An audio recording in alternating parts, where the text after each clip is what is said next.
السلام علیکم، کیسے ہیں دوستو؟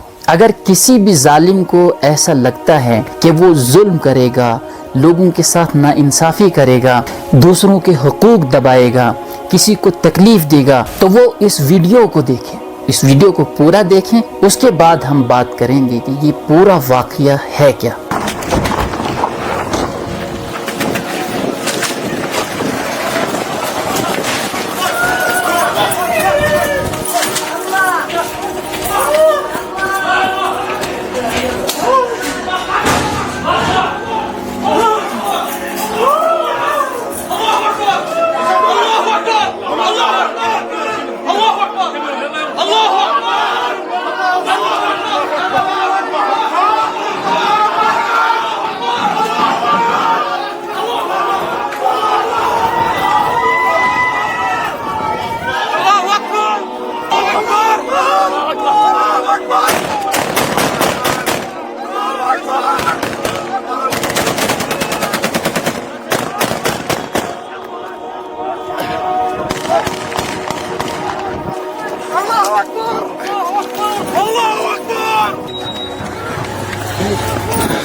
لا لا يطلع كاميرا خلاص خليك.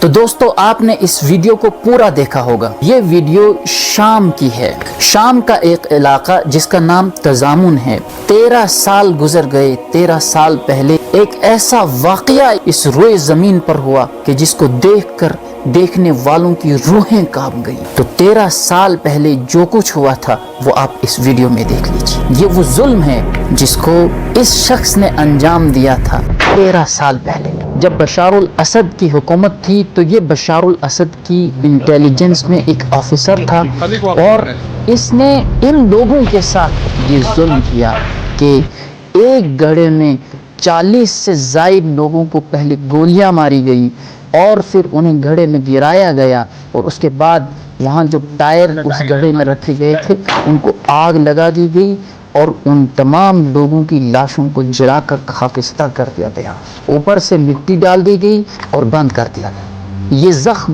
شامیوں کے سینے میں اس خنجر کی طرح پیوست تھا جس کا درد ہزاروں سال کے بعد بھی تازہ رہتا ہے۔